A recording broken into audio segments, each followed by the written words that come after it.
پھر اسی طرح اللہ سبحانہ وتعالی آگے کہتے ہیں کیا نہیں سیر کی زمین میں، پس دیکھا کیسا ہوا تھا انجام ان کا جو ان سے پہلے تھے، اور وہ تھے ان سے کہیں زیادہ بڑھ کر قوت میں، یعنی اسلحہ و بارود، مشینوں، یہ جو ٹیکنالوجی ہے جسے آج انسان قوت کا نام دیتا ہے، ان میں ان سے کئی گنا، یعنی آج کے موجودہ انسانوں سے کئی گنا بڑھ کر تھے۔ اور پھر اللہ سبحانہ وتعالی کہتے ہیں اور نہیں تھا اللہ کے عاجز کر سکے اسے کوئی شے آسمانوں میں اور نہ ہی زمین میں، اس میں کچھ شک نہیں اللہ علم والا قدیر ہے، اس میں کچھ شک نہیں اللہ تھا علیمن قدیرہ، یعنی اللہ سبحانہ تعالیٰ نے بالکل واضح کر دیا کہ جب تمہارے اوپر وہ ہلاکت آئے گی تو اللہ کو کوئی شے عاجز نہیں کر سکتی، نہ کوئی آج تک کر سکی جو آسمانوں میں ہے اور جو زمین میں ہے، ان میں سے کوئی بھی ایسی نہیں جو اللہ کو عاجز کر سکے۔ یعنی جب وہ ہلاکت آئے گی تو اس ہلاکت کو کوئی بھی تم سے موڑ نہیں سکے گی، کوئی بھی تمہیں بچا نہیں سکے گی، کوئی شے جو جی چاہے تم بنا لو۔ کیوں؟ کیونکہ اللہ سبحانہ و تعالیٰ نے اس کائنات کو علم کے ساتھ اور قدر کے ساتھ خلق کیا ہے۔ قدر کے ساتھ خلق کرنا کیا ہے، قدیر ہونا کیا ہے، انشاءاللہ جیسے جیسے ہم آگے بڑھیں گے تو اس پر بھی انشاءاللہ اللہ کے فضل سے کھل کر صراحت کے ساتھ بات ہوگی اپنے موضوع کے مطابق اور اپنے وقت پر۔ اسی طرح ناظرین چند اور آیات ہیں جو آپ کو سکرین پر نظر آ رہی ہوں گی، اور ان تمام آیات کو جب سامنے رکھیں تو اللہ سبحانہ و تعالیٰ نے بالکل واضح کر دیا کہ تمام کے تمام رسول جو بھیجے بینات کے ساتھ، انہوں نے ہر امت کو اس سے ڈرایا جو کچھ وہ کر رہے تھے۔ وہ کیا کر رہے تھے؟ وہ ایسی تخلیقات کر رہے تھے، ایسی ایجادات کر رہے تھے جن کو وہ آسائشوں، سہولتوں، آسانی اور ترقی کا نام دیتے تھے، اور اسی ترقی کو، اسی آسائشوں، سہولتوں کا جنہیں وہ نام دیتے تھے، اسی سے تمام کے تمام رسولوں نے آ کر ڈرایا۔ انہوں نے آ کر بتایا کہ یہ جسے تم ترقی، آسائشیں، سہولتوں کا نام دیتے ہو، یہ ترقی نہیں ہے، یہ فساد ہے۔ جیسا کہ پیچھے بہت تفصیل کے ساتھ گزر چکا، اللہ سبحانہ وتعالی نے کہا کہ اللہ نے ہر شے کو حق کے ساتھ خلق کیا، حق کے ساتھ خلق کرنا کیا ہے یہ ہم پر واضح ہو چکا۔ تو وہ تمام کی تمام قومیں اس کا کفر کر رہی تھیں، اور آج جب ہم دیکھیں تو بالکل وہی انہی قوموں کے نقش قدم پر چلتے ہوئے آج بھی انسان بالکل وہی سب کر رہے ہیں۔ انشاءاللہ ہم جیسے جیسے آگے بڑھیں گے ایک ایک قوم کے اوپر بہت تفصیل سے بات کریں گے، لیکن وہ آگے جا کر جب موقع آئے گا ہر قوم کے اوپر جتنی قومیں ہلاک ہوئیں، کیوں ہوئیں، ہر چیز کے اوپر ہر لحاظ سے مزید کھول کھول کر بات کریں گے۔ لیکن اب ہم بڑھتے ہیں آگے۔ گزشتہ آیات میں ناظرین آپ نے دیکھا کہ اللہ سبحانہ و تعالیٰ نے بار بار زمین میں گھومنے پھرنے، سیر کا ذکر کیا، اور بار بار یہ سوال کیا کہ کیا تم نے نہیں دیکھا، کیا تم نے نہیں دیکھا، کیا نہیں دیکھا؟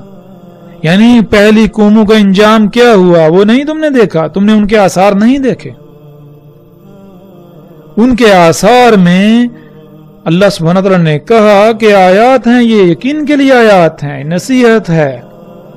سبق ہے، کن کے لیے؟ جو غور و فکر کرنے والے ہیں، جو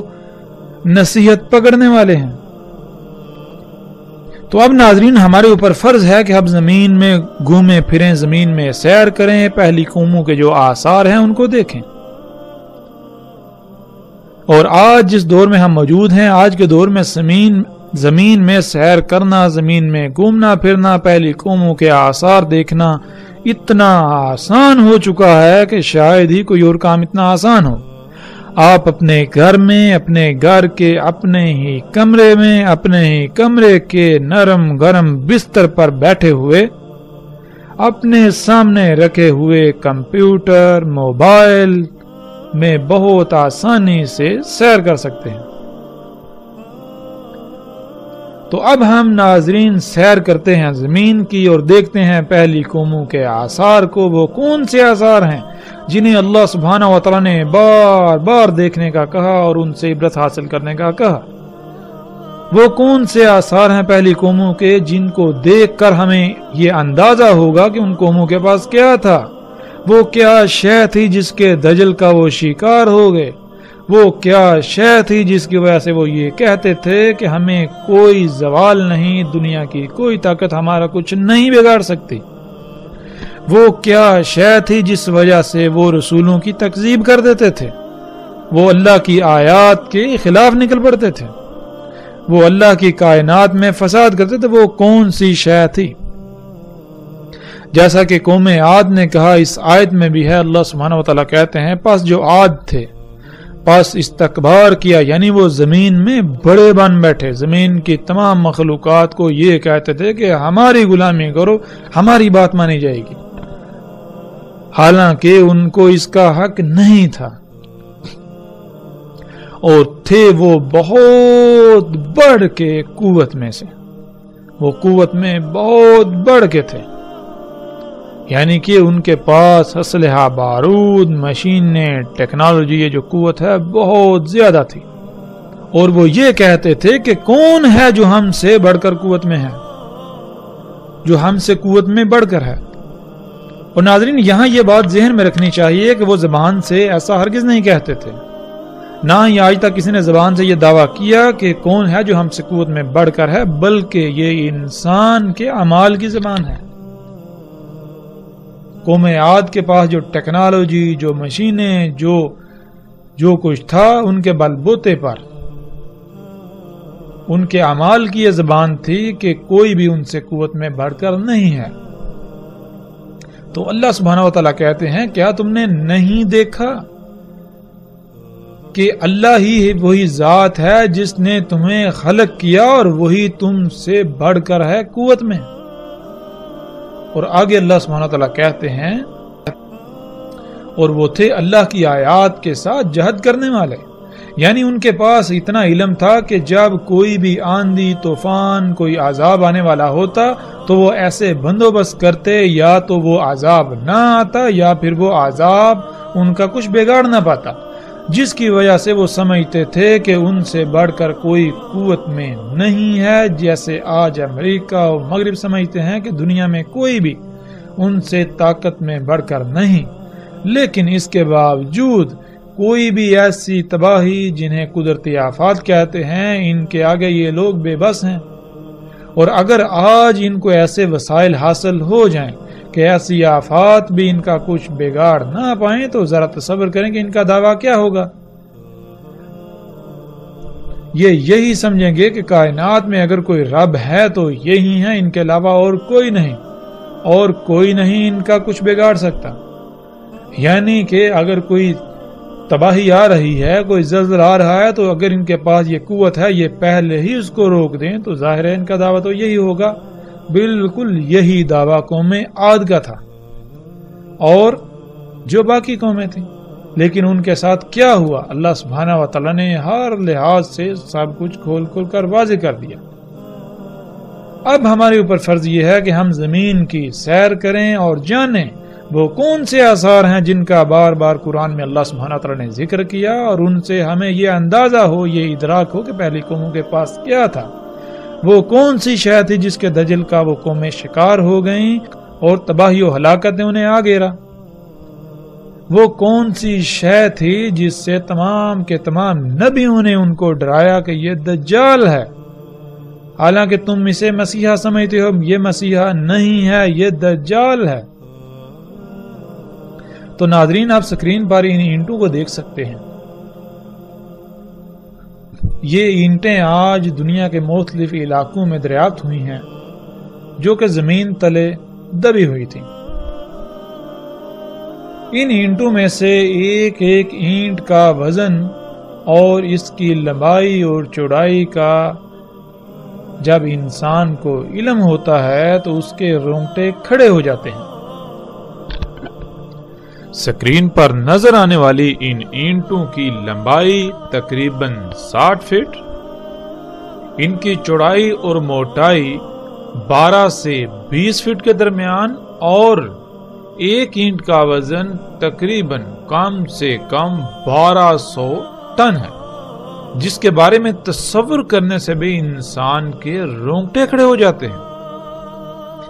آج یہ اینٹیں اردن اور روس کے مختلف علاقوں میں زمین کی کھدائی کے درمیان دریافت ہوئیں، اور جب تحقیقات کی گئیں دنیا کے بڑے بڑے نامور سائنسدانوں نے ان اینٹوں پر تحقیقات کی تو پتہ چلا یہ اینٹیں آج سے 5000 سال پہلے کی ہیں، اور ان کے دبنے کی وجہ ایک بہت بڑا عظیم سیلاب تھا، اور ان اینٹوں سے بلند و بانگ آسمانوں کو چھوتی عمارتیں تعمیر کی گئی تھیں۔ اور ناظرین، آج ایسی اینٹیں بنانا اور ایسی اینٹ کو اٹھانے کا انسان تصور بھی نہیں کر سکتا، اس کے باوجود کہ انسان آج بڑے بڑے دعوے کرتا ہے کہ وہ قوت میں بہت بڑھ کر ہے، اس کے بعد اس کے پاس بڑی بڑی مشینیں۔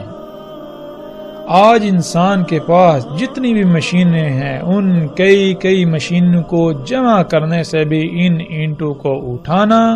اور اٹھا کر کسی مقام پر رکھنا یا ان سے کسی دیوار کی تعمیر کرنا انسان کے خواب و خیال سے بھی باہر ہے۔ تو ناظرین، ہم غور کریں کہ وہ کون سی شے تھی جس شے سے ان انسانوں نے یہ اتنی بڑی بڑی اینٹیں بنائیں، اور وہ کون سی شے تھی جس سے اتنی بڑی بڑی اینٹوں کو اٹھا کر ان سے عمارتیں تعمیر کی گئیں۔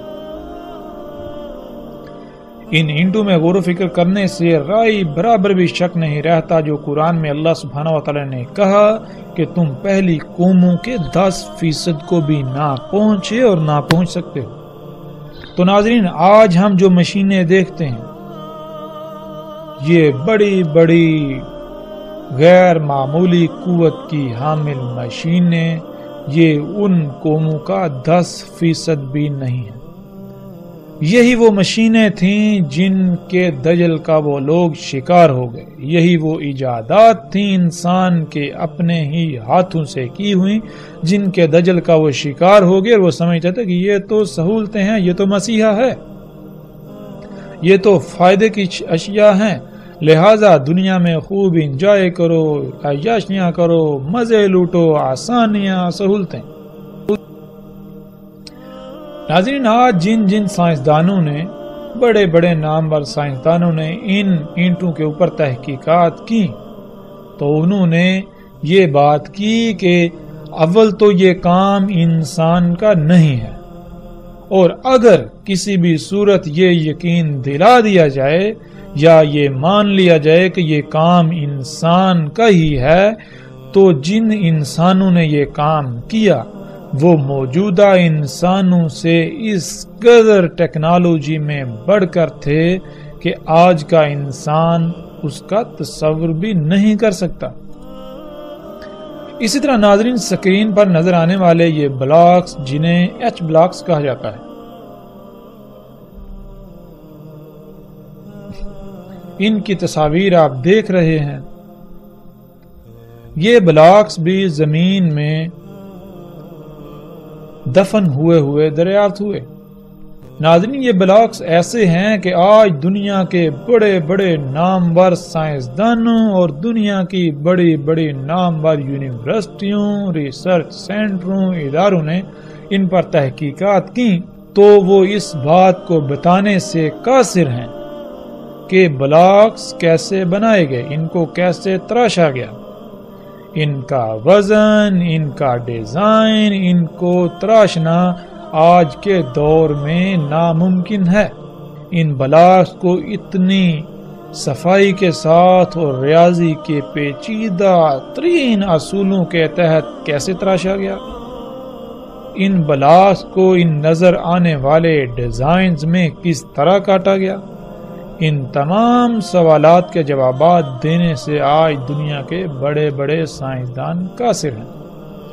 وہ بالکل ایسے ہیں گویا کہ ان کے منہ میں زبان ہی نہ ہو۔ اور پھر وہی بات وہ یہی کہتے نظر آتے ہیں کہ اول تو یہ کام انسان کا نہیں ہے، کیونکہ ریاضی کے اتنے پیچیدہ ترین اصولوں قوانین کی بنیاد پر ان بلاکس کو تراشنا اور جن ڈیزائنوں میں یہ بلاکس تراشے گئے یہ ناممکن ہے۔ اور اگر یہ یقین دلا دیا جائے یا یہ مان لیا جائے کہ یہ حقیقتاً انسانوں کا کام ہے، تو جن انسانوں نے یہ کام کیا، جن انسانوں نے یہ بلاکس تراشے، وہ آج موجودہ انسانوں سے نہ صرف ٹیکنالوجی میں انتہائی غیر معمولی حد تک آگے تھے، بڑھ کر تھے، بلکہ وہ انتہائی غیر معمولی ذہانت رکھنے والے تھے، اور آج کا انسان ان کا مقابلہ کرنے کا تصور بھی نہیں کر سکتا۔ پھر اسی طرح ناظرین، جو تصاویر ابھی آپ سکرین پر دیکھ رہے ہیں، یہ خطہ ہند میں ملک پاکستان کے صوبہ سندھ کی ہیں، جنہیں دنیا موہنجو داڑو اور ہڑپا کے نام سے جانتی ہے۔ ناظرین، بہت عرصہ تک یہ تباہ شدہ شہروں کے کھنڈرات دنیا کی توجہ کا مرکز بنے رہے۔ بڑے بڑے نامور سائنسدانوں نے ان کے اوپر تحقیقات کی، دنیا کی یونیورسٹیوں کی بڑی بڑی نامور ٹیموں نے ان پر تحقیقات کی، لیکن وہ کسی نتیجے پر پہنچنے سے قاصر رہے۔ اور پھر دوسری جنگ عظیم میں امریکہ نے جب جاپان کے 2 شہروں پر ایٹمی بم پھینکے اور اس کے بعد صنعتی انقلاب کے نام سے فساد دن بدن بڑھتا رہا، اور آج جب انسان کو مزید غیر معمولی فزکس، کیمسٹری اور ریاضی کے قوانین پر عبور حاصل ہوا، تو سائنسدانوں نے ایک بار پھر ان کھنڈرات پر تحقیقات کی۔ جب تحقیقات کی تو پتہ چلا کہ ان علاقوں کی مٹی میں بالکل وہی ریڈیشنز پائی جاتی ہیں جو ریڈیشنز ان جگہوں پر پائی جاتی ہیں، ان جگہوں کی ان اشیاء میں پائی جاتی ہیں جہاں پر 1945 میں امریکہ نے ایٹم بم پھینکے تھے، یعنی ہیروشیما اور ناگاساکی۔ ہیروشیما اور ناگاساکی میں جہاں پر امریکہ نے ایٹم بم گرائے، ان جگہوں کی مٹی، پتھروں اور مختلف اشیاء میں جو ریڈیشنز پائی جاتی ہیں، بالکل وہی ریڈیشنز ان مقامات پر پائی جاتی ہیں۔ یعنی نتیجہ کیا نکلا؟ نتیجہ یہ نکلا کہ رائے برابر بھی یہ شک نہ رہا کہ یہ تہذیبیں ایٹم بم کی وجہ سے تباہ ہوئیں۔ پھر جیسے جیسے مزید تحقیقات کی گئیں تو پتہ چلا یہ انتہائی جدید ترین شہر تھے، انتہائی وسائل کے حامل شہر، اور یہ شہر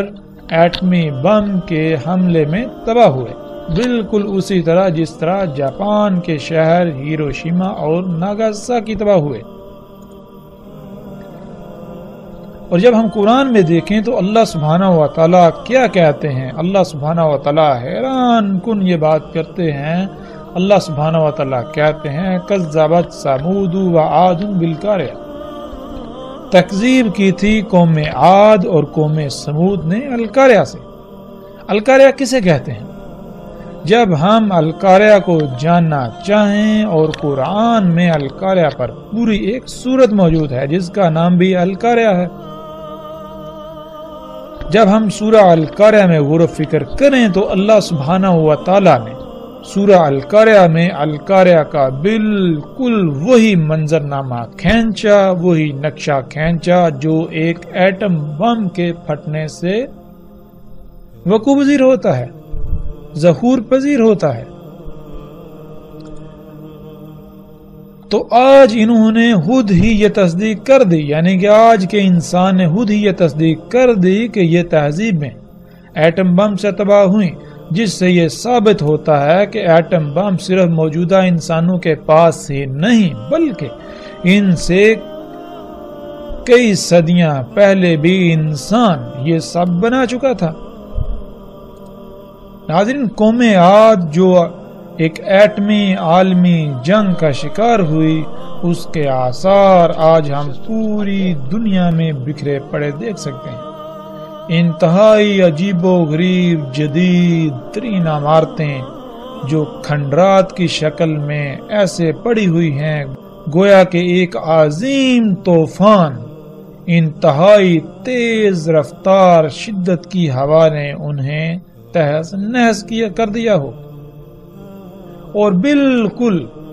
جب ایٹم بم پھٹتا ہے تو بالکل ایسا ہی طوفان پیدا ہوتا ہے جس کا اللہ سبحانہ و تعالی نے قرآن میں ذکر کیا، اور ایٹم بم سے پیدا ہونے والی لہروں میں جو آواز پائی جاتی ہے وہ بھی بالکل وہی آواز ہے